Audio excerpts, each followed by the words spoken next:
Ashamaa akkam nagaa jirtu ani Yoobsan Abbabeetii. Yoobsan Arguu YouTube channel like, share, subscribe gochuu hin dagatiina.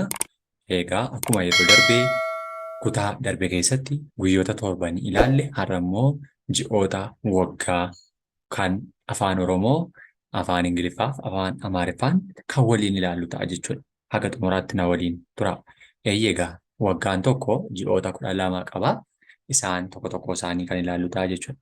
Fulbaana, September, Fulbaana, September, Meskerem, Fulbaana, September, Meskerem, Onkoloolessa, Oktoober, Tiqimት, Onkoloolessa, Oktoober, Tiqimት, Sadaasa, Noovember, Hedaar, Sadaasa, Noovember, Hedaar, Mudde, Desember, Taayisaas, Mudde, Desember, Taayisaas, Amajjii, Januaarii, Amajjii, Januaarii, Xer, Amajjii, Januaarii, Xer, Gurraandhala, Febraarii, Yekkaatit, Gurraandhala, Febraarii, Yekkaatit, Bitootessa,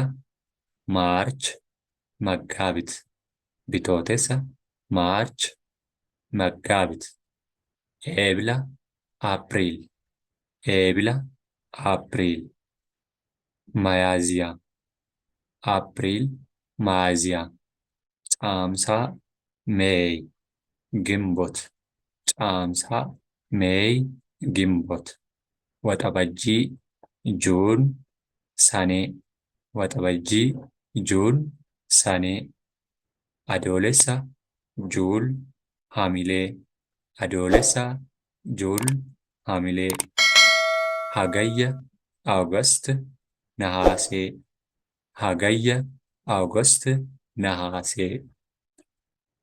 Warreen kun ji'oota waggaa 12 warreen jedhaman afaan sadii jechuudha. Afaan Oromootiin, afaan Ingiliffaa fi afaan Amaariffaatiin jechuudha. Egaa tokko tokko isaa irra deebinee gaafa ilaallu ammas inni tokkoffaarra jiru kun fulbaana jechuun ji'a tokkoffaa fulbaana, Maskaram, September, Onkoloolessa, Tiqimti, Oktoober, Sadaasa, Noovember, Hidaar, Muddee, Desember, Taayisaas, Amajjii, Januaarii, Xer, Guraandhala, Febraarii, Yekkaatit, Bitootessa, Maarch, Bitootessa, Maarch, Maggaabit, Eebila, Aapiriil, Miyaaziyaa, Caamsaa, Meey, Caamsaa, Meey, Gimbot, Waxabajjii yookiin ji'a 10ffaa, Juun, Sanee, Adoolessa, Juul, Hamilee, ji'a 11ffaa, Hamilee, Adoolessa, Hamilee, Juul, ji'a 12ffaa, Hagayya, Awugast, Nahaasee. Warri jedhaman kun ji'oota waggaa 12 haala kanaan ilaalla jechuudha. Ji'oonni kun 12 immoo waqtiilee 4 qabu.